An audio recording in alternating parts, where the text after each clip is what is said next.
It's report card day on the Straight from the Crest podcast. Grades are due, and we'll be sending them home in everyone's backpack as Penn State is 3 games into the season, 4 weeks, a quarter of the way through the regular season, as we'll be assessing Penn State's play so far. Welcome to the Straight from the Crest podcast.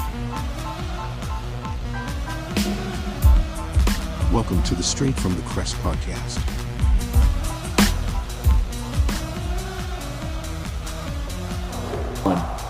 You heard the intro. It's report card day here on the Straight from the Crest podcast. Garrett and Justin join the show as we're going to break down Penn State's 52-6 win over Villanova this past weekend to improve to 3-0 on the season. We'll be giving out grades for the Penn State offense, the defense, and the special teams units, respectfully.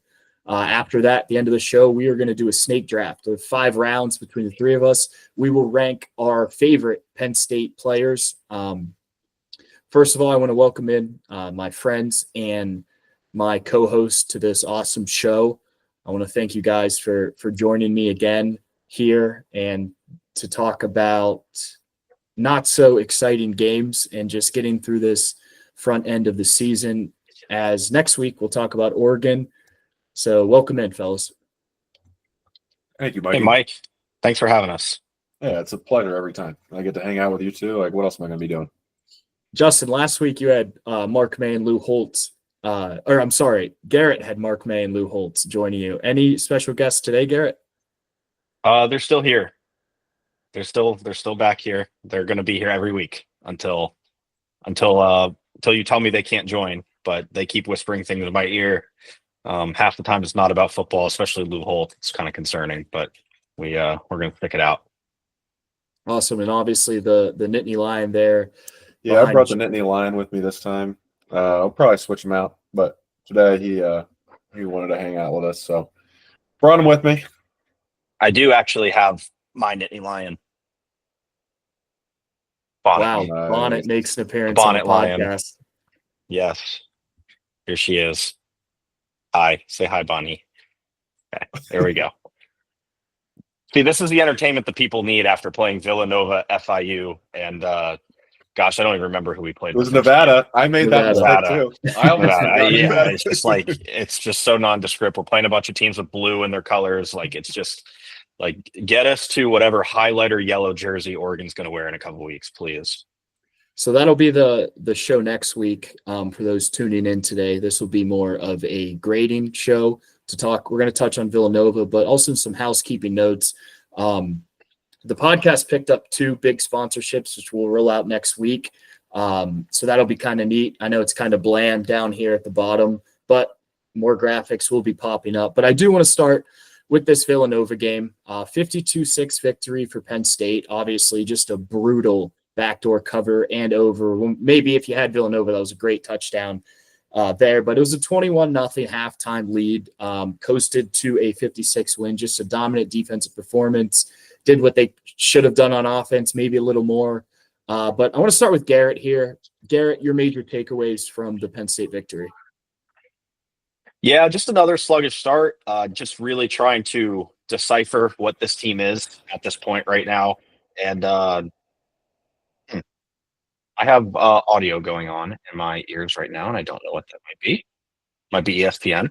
But there's a lot of uncertainty going through, getting 3 weeks into the season, and that's natural. I think the general consensus is that, this team is holding a lot back. After going back and watching, a few specific moments in each game, it seems to me like it's very clear that they told Drew, do not pull the ball ever under any circumstance. And it's very clear to me that Kaytron Allen has been the more effective runner of the 2. I think everybody would agree with that. The defense has been as advertised. There have been a couple, run fits that have been missed here and there. But overall, I think that there's been a lot to be positive about on that side. And it's very clear that side of the ball will keep the team in every game going forward.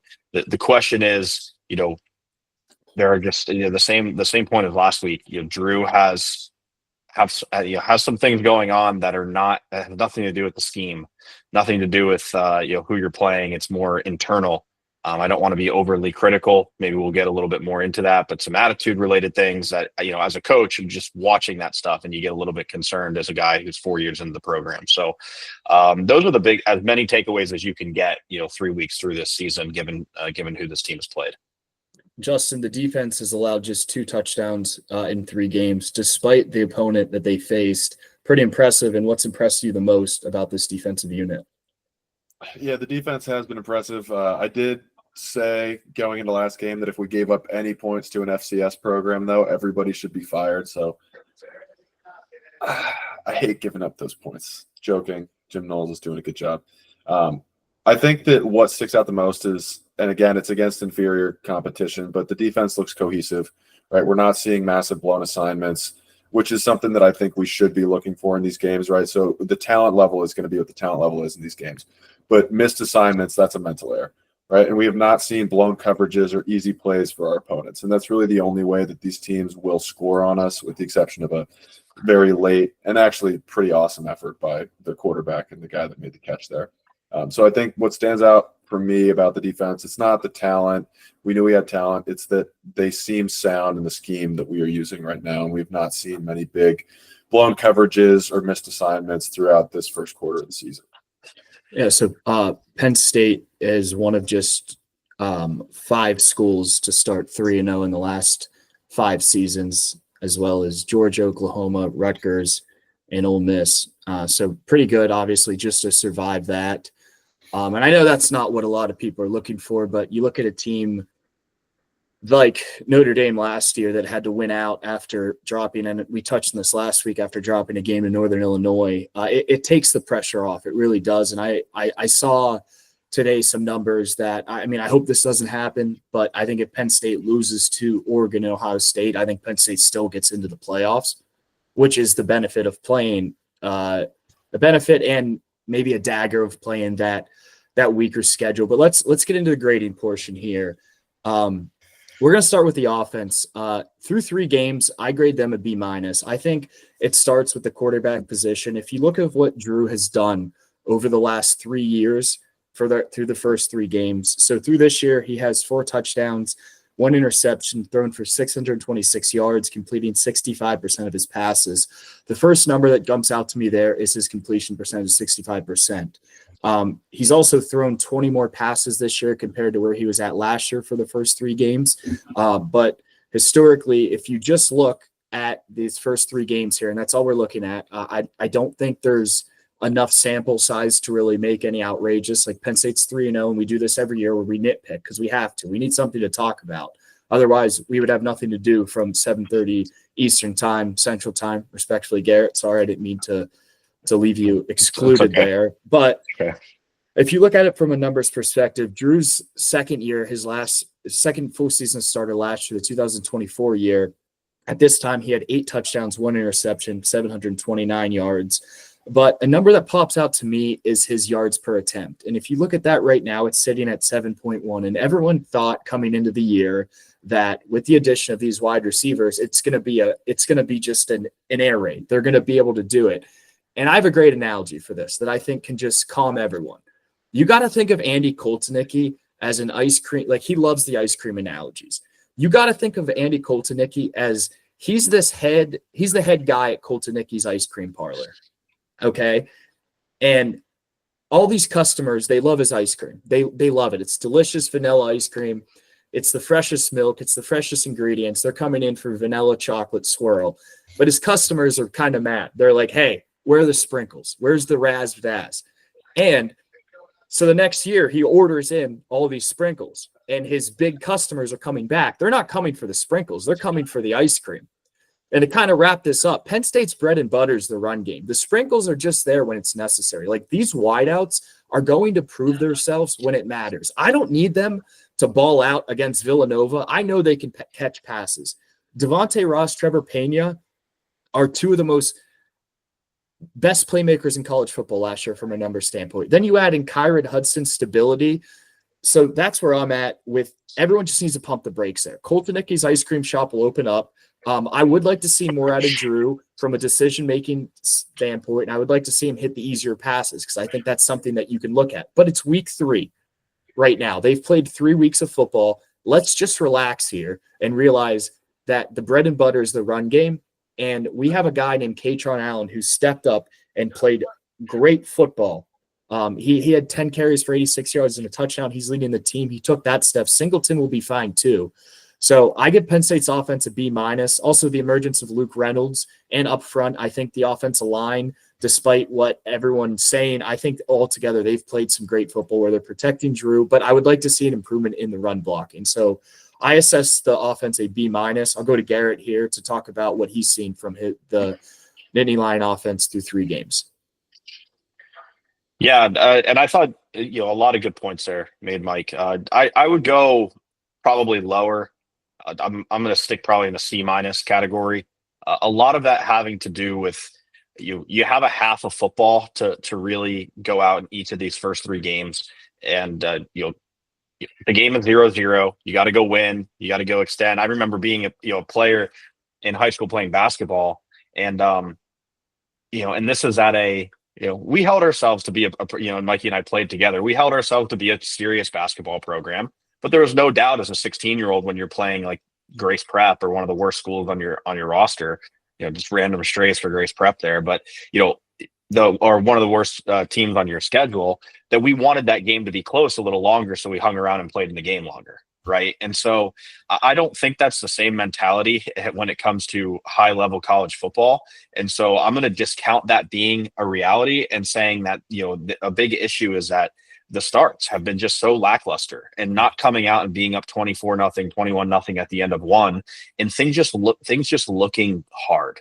That's just that's where I'll leave it at. Is just things look difficult on offense, and so really, really having to hang our hat on the first 20 minutes of the game against Oregon, seeing things actually opened up and there being success and big chunk plays and guys, making the right reads and the right plays, because we have not seen it to this point.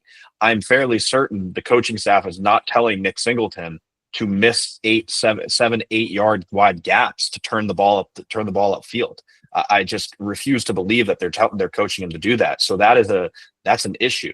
I think the staff is not saying, hey, you know what, let's give ourselves 3rd and 8 every single time we're out there and be bottom 50 in the country in third down conversions. Those are concerning things to me, and I've said this the first 2 weeks, because those were the same issues we had last year. So I'm a little bit passionate about that, because things that tend to be systemic you see years prior tend to be the identity of the program as a whole. Could be totally wrong. We might drop 45 points on Oregon in a couple of weeks and look fantastic. But there are things that have been concerning to this point offensively that I think need to be addressed. And we have 2 weeks to do it. So, this team had a very, very high level of success against Oregon last year in the Big Ten championship game. But the 2 most successful offensive outputs Penn State had last season were playing from behind the entire time. When did Penn State look best this past weekend against Villanova? Anybody? What was the best drive of the game? You guys would say? I would say end of the 2-minute drill. Absolutely. End of the first half, they looked very efficient. They did the same thing the first couple weeks as well. Why there's not a little bit more of that under control 2-minute drill and under control 4-minute offense in that sense, versus like this? It's either turbo or slow the game down. They just have not found a rhythm. Maybe that's intentional. I don't know, but it gives me a little bit concern heading into the Oregon game that we haven't seen, 2, 3, 4 quarters strung together of this team looking pretty good. So a little bit long-winded, but C- would end up being my grade. It'd be lower if it wasn't for the fact that they might be holding stuff back. To your point there, from a scheme perspective, I love Andy Koltnicki, but Mike Yurcich knew how to run a no huddle. If you remember the tempo that Penn State used to run under Yurcich, it was a completely different brand of football. And we did that with Sean Clifford, who's obviously doesn't have the God-given talent Drew has, but he had a little more mobility. It fit him better, which that goes, obviously we can talk about the scheme right now that fits around which quarterback. But so overall you say C- there, G? Yeah, for offense. Yep. All right. Justin? Yeah, so I'll keep mine a little shorter because I think you guys said the majority of what I would say. My grade is going to be a C+. I'll meet in the middle of you two. And I think for me, it's a lot of dealing with the expectations we had coming into the year. right? I'm not saying that the offense is terrible. The offense isn't terrible. The offense is good, and the offense is going to be successful. But what I expected to see and what we are seeing are very different things, right? We are not seeing an explosive pass offense or an offense that generates explosive plays for our guys. Whether it's deep shots or, as Cole Nicky says, it's about getting guys the ball in space, and we just haven't seen it. Like, there have not been an excess of explosive plays for this offense, and that's what we expected coming into this game or into this year. Another thing that Garrett mentioned is, Katron versus Nick, and Nick missing some holes, and Katron being the more effective back, at least to this point in the year. And I am a little concerned about that. Particularly because it felt like in the last game, we were really feeding Nicholas the ball instead of Katron, and when Katron was clearly having a better game, and I'm not sure. And when I'm looking at the carry stats, like, Nicholas is getting the ball significantly more than Katron when he has not been nearly as effective. So I'm interested to see what the plan is there and why they're doing that. Maybe it's a confidence thing, but when we get into some of these games against Oregon, against Ohio State, just some of the Big Ten games are going to be more challenging than what we've dealt with to this point. I would like to see the coaching staff feed the hot hand and give the ball to the guy that's making plays instead of continuing to feed somebody that is not performing at the same level. Yeah, I think there's a clear difference in just like the eye test of Nicholas from last year to this year. I really don't know what it is. I pray it's not injury. I pray it's not fatigue. But Katron and him look night and day, and I think it'll balance out. I do, and I hope so. But it looks like overall, straight from the crest grades, Penn State's offense around a C average there with us three. But Jay, I'll let you lead off the defensive grade since you had to wait to go last there. Okay, so for the defensive grade, I would give us an A. I'm going to give us we're going to go B plus. The only reason I'm giving them a B plus is because we gave up points to Villanova. You can't give up points to Villanova. One shutout's great. If we got two shutouts, Mikey, you're looking at me with a crazy face. Yeah, they had defensive backs from Port Matilda Middle School in there, and they gave up the touchdown. Listen, what are we talking about? We should have been able to put the managers out there. Mikey, were you out there? I was playing Nickelback. Yeah, I was close enough. But listen, yeah, in the NFL, like when there's a huge point spread, the saying goes, listen, these guys get paid to play too. NIL's in college football now. This Villanova team, they get paid to play as well. And that dollar travels a long way in Port Matilda, buddy. Yeah, I'm going to maintain B plus, and they're also paying for the fact that we didn't cover in any of these games. Now, it's not the defense's fault really that we didn't cover in any of these games, right? That's offensive output. The defense has done very well, but it's all. I mean, how are you going to give them an A plus when you haven't played a team with a pulse yet? So we're going to go B plus. I think for me, areas of concern. We'll start with concern. We'll go to the strengths later. Areas of concern, linebacker depth. Even against these lower level competition, I feel like we're being kind of harsh on the team we played, but even against the competition we've played so far this year, I really have only seen a 3 linebacker rotation, right? It's Dom, it's Amari Campbell, or it is Tony Rojas. That 3 linebacker rotation, I know we're playing like a 4-2-5 right now.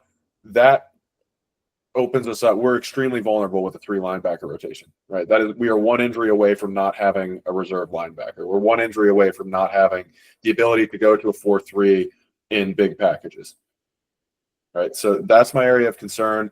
What I've been super excited about, the defensive backfield looks awesome.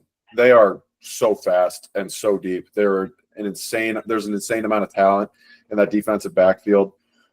AJ Harris is somebody we haven't even really heard his name called. I looked at the stat sheet. He only has 3 tackles this year. He's just been absolutely locked down corner. People don't even get near him when they're passing the ball. He's completely eliminating a side of the field. And the safeties have been awesome as well. So excited about the defensive backfield. And then obviously Denai Dennis Sutton continues to impress as well as the rest of the defensive line. But I would say area of concern for me, linebackers, and then the defensive backfield has really stood out as something that I think we're going to be really fortunate to have depth-wise and talent-wise. Yeah, DDS actually leads the team in pass deflections, which is kind of a testament to they're not throwing deep. Like you'd see that and you're like, oh, these corners suck. It's like, no, they're not. They're not throwing. they have no time to throw like a good, which obviously everyone knows, kind of great coverage and great pass rush go hand in hand. Like there's a reason that these wide or quarterbacks, I mean, they're not great quarterbacks Penn State's playing, but they're not taking deep shots for a reason. One, they have no time. Two, they're locked up. But yeah, I agree with you there with the assessment, AJ Harris. G, what do you got on the defensive side of the ball? Do you think that there are any players on the team that are sponsored by or have an NIL deal with LMR Tire or Likens Market? Just at it, like, I don't know. They should. They should. They should. That's who should be on the field. That's no disrespect to our new field sponsor, but you get me a Likens Market symbol on the field, that'll get me donating some money. I'd go A. I'm very happy with how the defense has played to this point. Clearly, some of the and like back, I'll be for the offense, I'll be short because he hit a lot of the good points for the defense, but just the opportunistic nature of the defense has me excited. A lot of deficiencies, not that we have many, but a lot of those deficiencies in general can be whitewashed with turnover creation, and it seems like this team has that capability. We'll see what the defensive backfield looks like as teams start to throw the ball a little bit more, and so we'll see some of those guys like AJ Harris and King Mack and see what their ball skills will be if the ball gets thrown their way, which will happen at some point. So I'll go with A. Very happy with what I've seen to this point. I have seen enough evidence to say that there will be times where there are run fits missed and guys might break bigger plays on us, but for the most part got to be pleased with the output to this point. Has the starting defense been scored on yet? I don't think so. Maybe the Nevada game, 3 points, but obviously there were no starters in at the end of both the Nevada game and the Villanova game, so the starting defense is giving up a point a game. You can't dismiss that at all. Yeah, I think an testament to how good our defense has been is the offense has not helped out the defense in terms of field position. Like with punts and stalled drive, that's just putting pressure on your defense, and they've shown up more times than not. From a numbers perspective, Penn State has 9 sacks and 4 forced fumbles, as well as 4 interceptions through 3 games, which is excellent. You're taking the ball away at a high clip. You're getting to the the passer. And obviously, both you guys mentioned him, but thank God Amari Campbell's at Penn State right now. He has been the most impressive linebacker. And we talked about it before or after the Nevada game because we didn't do a week 1 preview. But he is going to make such an impact, and he is going to be the reason that we are in so many games. Dude, the guy is just built like a safety and tackles like he's a defensive end. He's a terrific athlete. And I'm glad that he's on the team. He leads the team right now with 22 tackles, has 16 solo tackles, as well as a sack, which we talked about, 6.5 last year. But I think, and to Jay's point, to talk about the secondary, I think Zakee Wheatley and AJ Harris are just playing so well right now. And late in the season, they're really going to shine as they did last year. Also, to talk about safety play, King Mack, another guy who we're happy to have back in the portal. But I think the way they're playing right now, it's an A for me. Outside of literally 2 touchdowns, and there's been a couple drives, but they bend, they don't break, and that's what you're looking for. I love what Jim Knowles is doing. I've noticed he's been kind of sprinkling in some new blitzes throughout the first 3 games. I noticed it last game especially. Just different stunts up front in the depth. You talk about the immersion of Chaz Coolman. DDS obviously goes without saying there. But I give them an A. Briefly here, we'll touch on special teams. Ryan Barker's 9 for 10. Haven't really had to punt at all much this year. I think there's 3 punts on the season. But Parker's 9 from 10 from a field goal perspective. And I'd like to see a little more out of the return game. I think King Mack's done a great job, but I think special teams really helps you win games. So I'll give them a B+. Just no reason to knock them anymore. Yeah, I'll go B+ as well. The net punt yardage. We're 6th in the country, and then 9 for 10 on field goals is pretty good. So, 10 field goals for 3 games is entirely too much. But Ryan Barker's been pretty reliable. That will be something that could pay dividends down the road, is the fact that he's been on the field so much and has kicked 10 field goals already. He should be pretty solid going through the rest of the season. So, but same kind of point to you. I think we have enough athleticism at punt return to break a little bit more of these away, and so that's why I'd stick with it in the B category, B+ category, just because need to see a little bit more from the returning side of our special teams. Yeah, I mean, you guys are saying it all. We'll go B+ as well. I haven't seen any glaring issues. Field goal game's been good. I'm glad we made the switch at punter. I think that was a necessary thing. And yeah, B+, there's nothing that's standing out as like a glaring issue. I also haven't been overwhelmed or impressed. I think Devontae Ross is doing a decent job on kick returns, or punt returns rather. He's looked explosive at times. You'd love to see him break one, but yeah, right now, B+. Yeah, I did notice in the first game, and they haven't done it since, but they did have a 2-man return. Now, I don't know if that's situationally a decision that they make when they're backed up.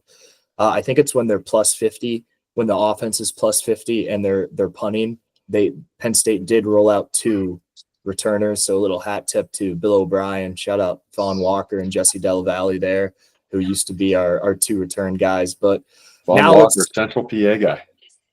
Now let's get into the who's impressed you. This isn't a snake draft. I'll start with you, Justin. Who's a guy that's really stuck out to you through their individual play? And it could be someone we mentioned. This is current players? Yeah.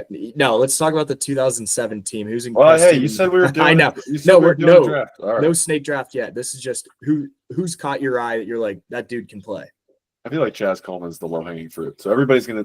Can we just take him off the board because he's caught my eye. He's looked awesome for a freshman. And DDS is also low hanging fruit. A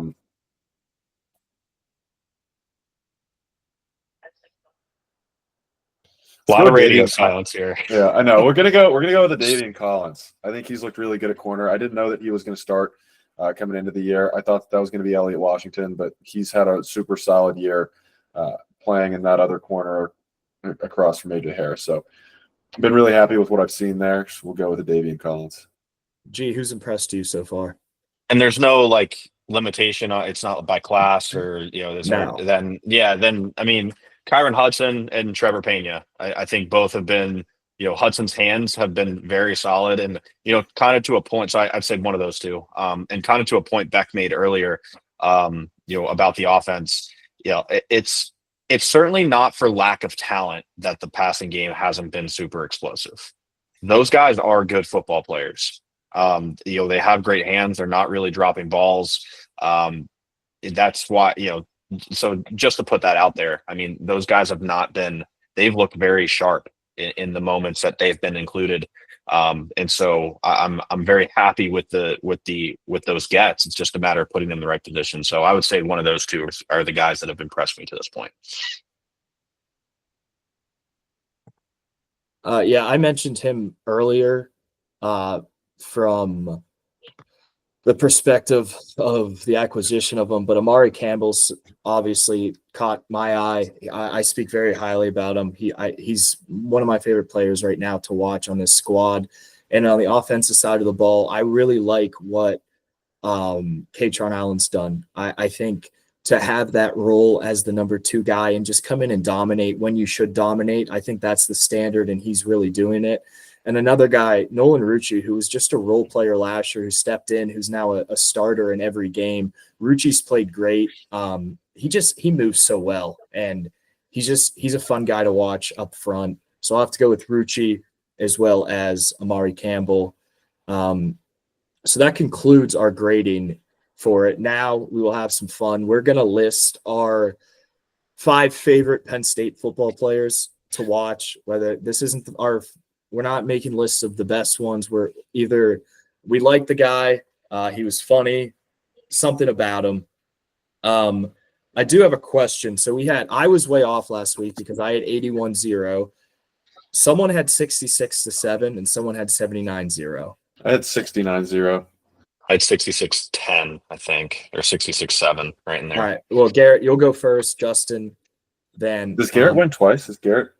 Yeah, 3-0? I think I'm 3-0. Well, we didn't do on week 1, but if we Yeah. did, I probably would have won. So No, I No, had I exact just- score that week. Oh yeah, I'm sure. Check with DraftKings. What did you have for yardage? That was the tiebreaker. I'm not sure, but I know I got it right. But yeah, we'll do a snake draft. Garrett, you go.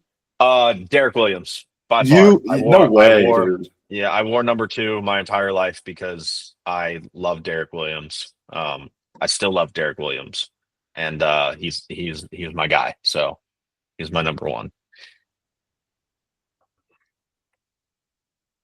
Was that yours? Yeah, dude, that was my number 1 pick. So when I couldn't be happier to 2005 take that from you. The 2005 team is like probably my favorite team of my childhood, because when I was playing like Little League football, we were playing for the Bulldogs, like Derek Williams, Deion Butler, and Michael Robinson. Do I go next, Mikey? Yeah. All right, I'm taking Michael Robinson. But Derek Williams, Deion Butler, and Michael Robinson all came to like our banquet that we had that year, and they talked to all the kids. So, definitely a special place in my heart for those. Derek Williams was my favorite. FTK. Yeah, Derek Williams was my favorite, but I'm going to go with Michael Robinson then as the first pick. Alrighty, and my 1 of 1 is still up there. I'm going with Paul Posluszny. Paul Posluszny made me love the game of football. I was not a linebacker ever, but just the way he played, his ferociousness, and he was fun to watch in the NFL. But obviously, like, you'll see the clip at Beaver Stadium of him hitting Troy Smith in that 05 whiteout game. But he's my favorite Penn State player. I think the 31 number is so iconic and what it means for Penn State. Even now, when I see someone wear 31 on Penn State, I'm like, you're not Paul, dude. You're not Paul. But so Paul Posluszny, my number 1. Number 2, this is my favorite, most spectacular player to watch. Not necessarily he wasn't the best. He's one of the best. That's Trace McSorley. It was something about, like, Trace didn't have the talent that every quarterback possessed, but his mentality and his ability to move his arm in different slots and make throws just made me love him. And, like, obviously being a student there when he was there, if it was a close game and it was in Trace's hands, like, he had the Michael Jordan look, that stare where you knew when he was going in, he was going to make something happen. Yeah, I love the Trace pick. That was probably going to be my number 2 pick as well. So I've had 2 of my picks sniped from me. That's okay. We're going to adapt here. I'm going to go Marcus Allen. Give me Marcus Allen. I think that he was the swag of the defense for 2016, 2017. Kind of the heartbeat. Really just brought a great energy to the team. Iconic player in my eyes from when we were in school there. So give me Marcus Allen. Okay. I got 2 here, correct? I got 2 picks. I'll go Alan Zamitis. He was if you remember, a heartbreaker of a game, 2005, probably the first game I think I ever cried Penn State wise, 1 of 2. But losing last play of the game, Henny to Manningham. I have to say that's my, like, therapeutic response. I have to get it out. But he had an awesome play in the second half, just strip sack, or he didn't strip sack, but just, like, literally took the ball and returned it back for a touchdown. And so, he was always just really solid on the back end, and, just, I think he returned kicks a bunch. And so he was definitely someone in the early stages of watching football. So just like a really memorable name, Alan Zamitis. And so he'd be my number 2. Number 3, gosh, I mean, it's cliche, but man, like, getting your own version of Reggie Bush and watching Saquon Barkley was pretty awesome. So, it's everyone's, probably most exciting pick the last 2 decades for Penn State, but I'm going to have to go with him, number 3. He was up there. And I remember, Mikey, we were at a Penn State Rutgers game sitting in a suite, actually. And that was like, he was a freshman, I think, just kind of coming out party. And it was just like, I think he had 195 yards rushing. It's like, this dude is so good. Just keep giving him the ball. So definitely Saquon. You got to be in there somewhere. Yeah, Garrett, I'm glad you picked him. he had to be picked. I just didn't know when to do it, but I'm glad you did because he's definitely deserving to be on the list. And Yeah. also, fun fact, I cried after that 2005 Michigan game too. That was my Oh, I gosh. thought when you said you cried, I thought you were going to talk about you cried after seeing Saquon's debut against Rutgers. I'm like, that's dedication. no. I cried after that Michigan loss. And you guessed That was the second game that I cried / had a lot of anger after. Could you guess it? fine. Okay. So, I mean, Iowa, how old were we? Iowa game on the road in 2009. Oh yeah, the last second field goal in 8. Yeah. Up 10. Oh, yeah. Horrible pass interference call late. Just horrible stuff. House of Horrors. So that was those were the two. I'm not going to mention any names, and you guys could probably guess who. Maybe you will. So Saturday I spoke with a Big Ten official who used to referee in the Big Ten, and he was part of the Big Ten when the Michigan Penn State game happened. And I was talking to him about the game, and he was telling me about the fans' reactions, where he's been. I asked him who's been the worst fan base, and I brought up how they added time. And then he came back to me and talked about how Penn State actually benefited in the first half because they put time on for them when they realized that they shouldn't have. So that was just pretty cool insight. I didn't want to hear it. I told him immediately. I don't He's a believe liar. it. He's a liar. Never will I believe that, Mikey. But yeah, my third pick, I think I'm going to have to go with LeVar Arrington. Give me the guy that started the number 11 tradition. It's weird not seeing one on the field right now. And it's not always been super common to have a number 11 on the defense, right? We've kind of been spoiled the last few years, going from Micah to Abdul, and now we have LeVar Jr. on the team. But it is a little weird not seeing a starter in 11 right now. But, give me the guy that started the whole tradition. So go with LeVar Arrington. I think I have the steal of the draft for this last pick. All right. Journey Brown. Nice. I remember the loaded running back room that Journey Brown was in with Noah Kane, and it was just watching him run. Jay, we watched the bowl game against Memphis, I believe, where he just obliterated their defense, and obviously just such a sad story there to begin with. But he was after Saquon in terms of explosiveness, and I love Miles Sanders. Obviously, now I like him even more that he's a Dallas Cowboy, but he just had a sixth sense in feeling defenses. Everyone remembers Saquon's touchdown where there's so many of them, but the one I remember most was he was breaking free. He was at the 15, and he kind of felt him from behind immunity and then cut up and scored a touchdown. But Journey's definitely he was probably my third. Some guys we missed. I had Dan Connor on the list as well. I remember just watching him, and I remember this vividly because he played against the game we played against Illinois, which would have been 2007, I think, 2008. He had a safety in the end zone that I'll never forget, and it was just how they teach you to tackle. Just grab, thread, and pull down, and he did that to a quarterback, and they just don't hit like that anymore. And I know I sound like an old guy, I'm only 27, but he just brought talent with intensity, so he's up there. But what other guys did you guys have on the list?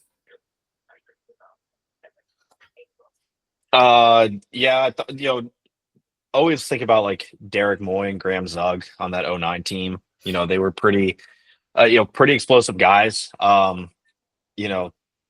I always think that we should probably give a little bit of love to Matt McGloin. He was just kind of a little firecracker out there. And so I wouldn't necessarily put them in my top 5, but those are some honorable mention guys.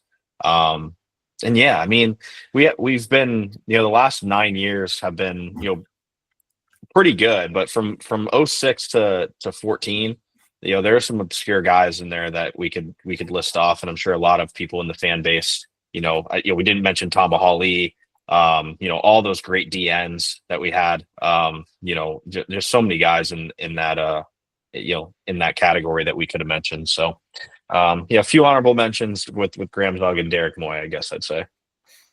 Yeah, I think, Micah's probably an honorable mention, just because. Who? Micah Parsons. You don't think Micah Parsons is an honorable mention? Oh, right. He's off the Cowboys now. That's tough for you. I forgot. I was like, why are we saying who? And then also, I like the state college kids. So like Jordan Norwood and Nate Stupar. Jordan Norwood specifically, he was awesome. I'm trying to think if there are any other good pools.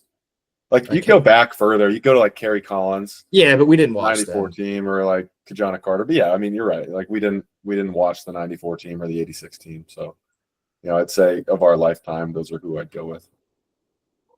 Did you really remember LeVar Arrington when you were 2? No, I didn't remember LeVar Arrington. He at least played while we were there, right? 98, 99. I was alive. I might have even been in the stadium. My family said season tickets for a while. I probably was in the stadium for one of those games. Just a wee lad. I thought Mikey was going to stage a walkout when you said Micah Parsons.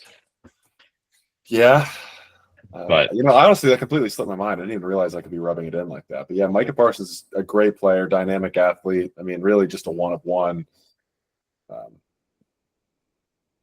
Another guy, KJ Hamler and Shorty Miller. I don't know if you guys remember Shorty? No. Quarterback, 1954. 1913. Yeah. First Penn State quarterback ever. But now KJ's definitely he was special to watch. It kind of sucks, hasn't worked out well for him in the NFL. I thought he just hasn't ended up in the right spot. I mean, granted, he's in Buffalo, but I think there's a future for him in the NFL. I hope so, at least. But I think we pretty much on last announcement here. We're going to have a big show next week for Oregon. It's going to be one of our longer shows. We're going to break down everything in that. We're going to give our prediction at the end, but it's a bye week. Still some good football on this week. Garrett, obviously your Aggies are playing well. They got a good game this weekend also. So they're on a bye this week, thankfully, but they had a great win against Notre Dame last weekend. So they're going to suck me in. Garrett, I can't help but notice the Tech hat while you root for the Aggies. Well, there's not a lot of bad blood there. I mean, there's a little bit of rivalry. Mike Leach isn't there to hurt us anymore. My wife also went to Texas. Yeah, I was going to say. So she played soccer there. I am obliged to root for Texas Tech, and I do root for them. They're Big 12 favorites right now. So I'm definitely have adopted their basketball team. So the guy who I coach basketball with, he coached with Texas Tech's head coach at North Texas. So have some ties there. So yeah. Awesome. Well, I appreciate it, fellas. The saying goes, you can't win a bye week, but you certainly can lose it. So, I mean, they got 14 days to prepare for Oregon, even though that's prep, I'm sure, started back in the dog days of the summer. There's not much. I mean, show up and play ball. The place is going to be rocky next weekend. But appreciate you guys for tuning in. Appreciate you guys joining us, and we will see you next week.